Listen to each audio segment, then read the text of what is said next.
জয় বাঙালি জিন্দাবাদ। কিন্তু বাঙালি ইংরেজকে ভাগিয়ে দিয়েছে ওয়েস্ট বেঙ্গল থেকে, ইন্ডিয়ার থেকে ভাগাচ্ছে, ইংরেজকে শাসন কিন্তু গোরখালা আসছিল নেপাল থেকে, ইংরেজদের জুতা পায়খানা বাথরুম চা বাথরুম এগুলা পরিষ্কার করা।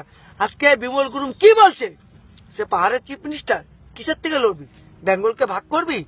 বেঙ্গল কোনো ভাগ হবে না, তোকে জলও পাঠাবো না, খাওয়ারও পাঠাবো না, ডিজেলও পাঠাবো, ইলেকট্রিকও দেবো না। কি করবি তুই? তুই আমাদের মাননীয় মুখ্যমন্ত্রীকে চাকুতে কাটবি? তো বাঙালির আমরা মরে গেছি।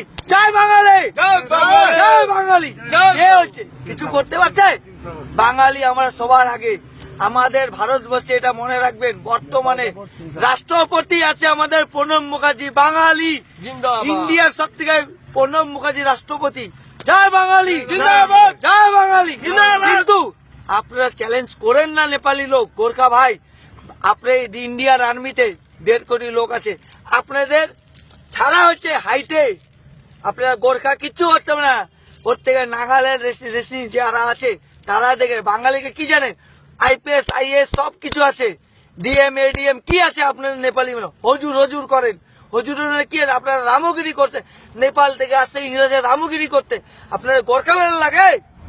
তো বাঙালি লোক নাই, সব বাঙালি এক হোক, সব বাঙালি এক হোক। আপনি আমাদের মাননীয় মুখ্যমন্ত্রীকে আরে চাকু কাটবেন? আমরা বাঙালি নাই, কাটবো কাটবো। জয় বাঙালি। একটা গোর্খা